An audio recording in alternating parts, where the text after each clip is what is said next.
السلام عليكم ورحمة الله وبركاته. هنشرح ازاي بيشتغل البريد الإلكتروني.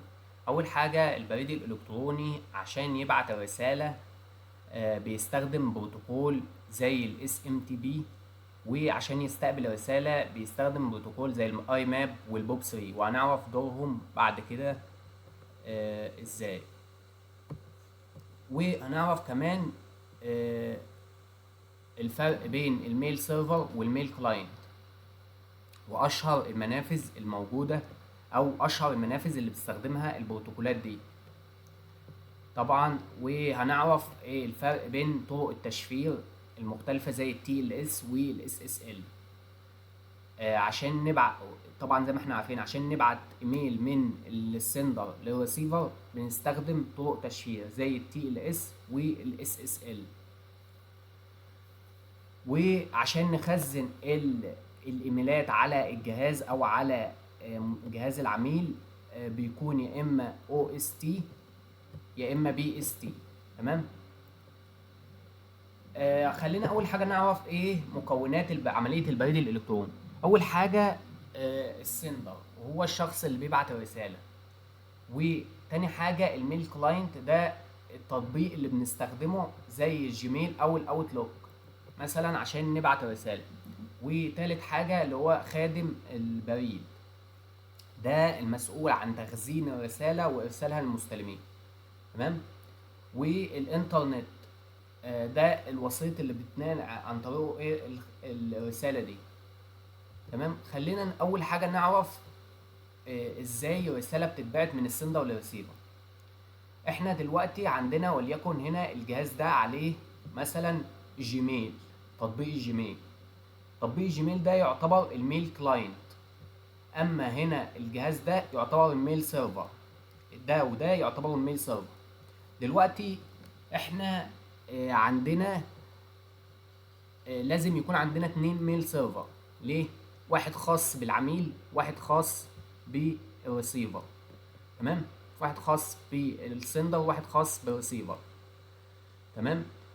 فاحنا اتفقنا ان الرساله المسؤول، البروتوكول المسؤول عن ارسال الرساله هو الاس ام تي بي، اما المسؤول عن استقبال الرسائل هو البوب 3 او الاي ماب.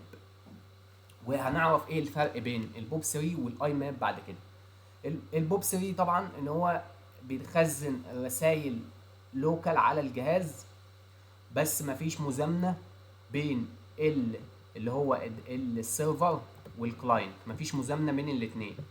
لكن الاي ماب بيبقى فيه مزامنه لرسائل بين السندر والريسيف، اللي هو السيرفر والميل كلاينت. تمام. دلوقتي الرساله اتبعتت من هنا من الميل كلاينت على تطبيق مثلا الجيميل، هتتخزن في السيرفر اللي هو بتاع الجيميل. دلوقتي لو بيبعت رساله مثلا لياهو، فده سيرفر تاني خالص بيكلم السيرفر التاني ده، بيبعتها له عن طريق الاس ام تي بي. وبعد كده اللي بيستقبل الرساله ديت هو البوب 3 او الاي ماب عند الريسيفر. تمام. وهو اللي بعتها للكلاينت، الميل كلاينت بتاع الريسيفر. تمام. فكده عرفنا ازاي الميل بيتبعت من جهاز للتاني. تمام. خلينا نخش على ايه الفرق بين الميل سيرفر والميل كلاينت. الميل كلاينت زي الاوتلوك والموزيلا ثاندر بيرد والابل ميل والجيميل. طبعا الجيميل طبعا معروف جدا. تمام. اما السيرفر حاجات زي المايكروسوفت اكستشينج سيرفر ومايكروسوفت 365 وجوجل ميل سيرفر. تمام. اول حاجه قلنا ان الاس ام تي بي هو مسؤول عن ارسال الرسائل، اما الميل سيرفر ده بيخزن رساله عنده. الميل سيرفر طبعا اللي هو في النص هنا ده، اللي هم دول الاثنين دول اللي بيخزنوا رسائل. تمام. والبوب 3 والاي ماب دول مسؤولين عن استقبال الرسائل. تمام. قلنا البوب 3 بيخزن الرسائل محليا بس مفيش مزامنه مع السيرفر، والاي ماب بيخزن برضه رسائل محليا، بس في مزامنه مع اللي هو السيرفر، يعني في مزامنه بين السيرفر هنا والكلاينت بطريقه الاي ماب. تمام. اول حاجه نتكلم على بروتوكول الاس ام تي بي. بروتوكول الاس ام تي بي اول بورت فيه هو البورت 25. ده البورت ده مش متشفر، عشان كده بيستخدموه بين السيرفرات، يعني بين السيرفرات عشان يكلموا بعض، السيرفر ده يكلم السيرفر ده بيستخدموا البورت اللي هو 25. تمام. ولكن دلوقتي عايزين نرسل رسالة من الجيميل والاوتلوك، فبدأوا يستخدموا اللي هو 587. بس برضه مش او مشفر، مش مشفر برضه. تمام. ولكن بقى هنا جاء بروتوكول اللي هو التي ال اس والاس اس ال. ده بروتوكول مشفر بينقل الرسالة بين الميل كلاينت والميل سيرفر. تمام. تاني بروتوكول عندنا هو البوب 3. قلنا ان هو بيحتفظ بنسخة على الجهاز، بس ما بيعملش بمزامنة بين الأجهزة. هو بيستخدم 110 للبروتوكول ده، بيستخدم بورت 110 بس اللي مش مشفر. تمام. ما بيكونش فيه تشفير. احنا قلنا طبعا ان هو الرسالة عشان تتبعت من الكلاينت للسيرفر لازم تكون مشفرة، وبيستخدم 995 بس ده بقى بيكون مشفر بطريقة ال SSL او ال TLS. تمام. بروتوكول الاي ماب ده بقى بيحتفظ بنسخة على الجهاز، ولكنه بيعمل مزامنة بين الميل كلاينت والسيرفر. يعني اي رسالة بتكون على السيرفر بتكون على نفس الميل كلاينت، على نفس جهاز العميل، هي نفسها الا على السيرفر.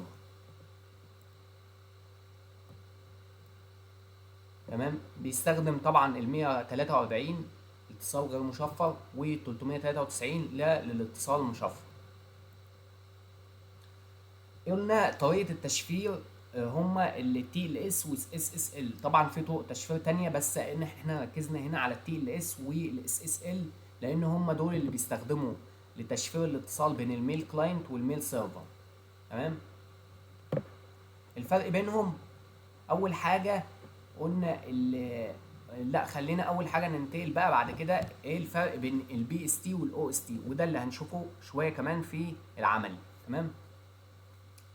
البي اس تي ده امتداد الفايل اللي بيكون هنا. قلنا البي اس تي فايل اهوت، ده امتداد الفايل بتاع بروتوكول بوب 3. اما الاو اس تي ده امتداد الفايل بتاع الاي ماب. تمام. فهنا بيقول لك ان هو البي اس تي ده بيبقى سينكرونايزد تو سيرفر، يعني بيبقى متزامن مع السيرفر. اما ده لانه اي ماب بيكون مش متزامن مع السيرفر. احنا قلنا طبعا ان سوري احنا كده لخبطنا بينهم. الاي ماب هو اللي بيبقى متزامن مع السيرفر، اما البوب 3 بيبقى مش متزامن مع السيرفر. تمام. خلينا ننتقل للشغل العملي. احنا عندنا هنا اول حاجه، خلينا مثلا هنا نيجي كده ونيجي على مانج اكونت، هنلاقي ان احنا عاملين حاجتين. اول حاجه البوب 3 والاي ماب. تمام.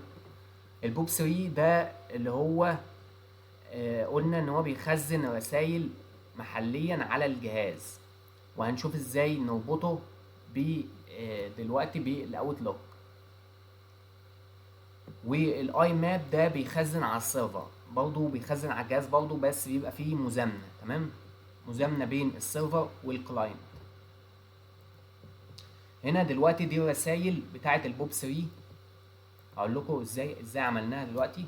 تمام. دي الرسائل المخزنه. طب انا دلوقتي عايز اعرف الرسائل ديت ازاي اتخزنت على الاوتلوك، او ازاي اتخزنت على الجهاز الشخصي بتاعي. تمام. هاجي هنا كده فايل، واجي هنا مانج اكونت، وهنا تمام، وهاجي هنا على داتا فايل، هلاقي بيقول لك ان هو محفوظ بامتداد البوب 3. خلينا البوب 3 الاول، ان هو بامتداد البي اس تي دي اللي اتكلمنا عليها سابقا. تمام. اما الاي ماب محفوظ بامتداد الاو اس تي. لاحظ هنا الاو اس تي وهنا البي اس تي. تمام. ازاي نعمل طريقة اتصال عن طريق البوب 3 او الاي ماب؟ تمام. هنيجي هنا على فايل وهنضغط على اد اكونت. طبعا هيختار لك مثلا وليكن مثلا انت عايز تربط بالجيميل، وهنختار هنا وهتقول سيت اب مانوالي. تمام. هيقول لك اختار يا اما بوب 3 يا اما اي ماب. تمام. هتختار انت مثلا البوب 3.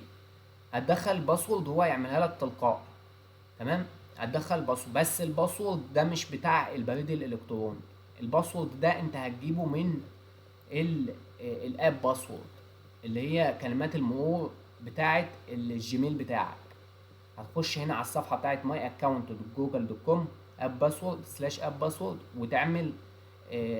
وتعمل كلمه مرور للتطبيق وتاخدها وتحطها هنا في الباسورد. تمام. وتعمل كونكت.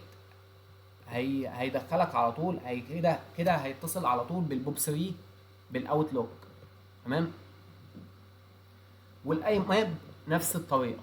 هتعمل هنا فايل وهتعمل اد اكونت وهتدخل الايميل بتاعك وكده وكونكت، وتختار هنا اي ماب وتدخل الباسورد برضه وهيعمل لك كونكت. كده احنا ربطنا جهاز اللي هو خلينا نرجع للسلايد تاني. كده احنا ربطنا جهاز اللي هو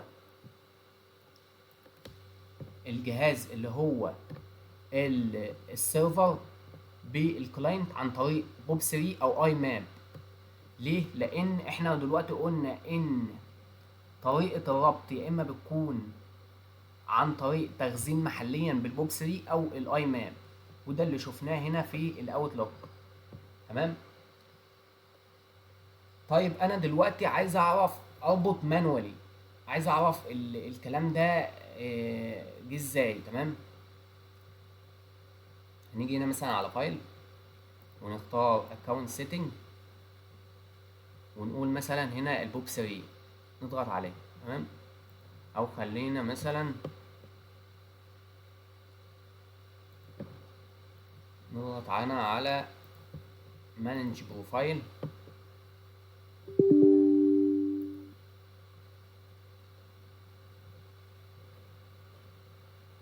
وايميل اكونت.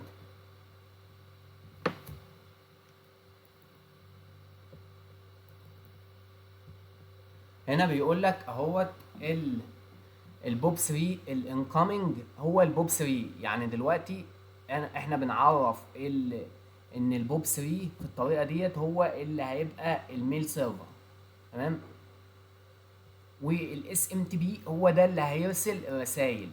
يعني زي ما قلنا هنا كده الاس ام تي بي لازم هو اللي يرسل الرسائل. ونعرف برضو في الطريقه التانيه، يا اما نعرف بوب 3 يا اما نعرف اي ماب. تمام.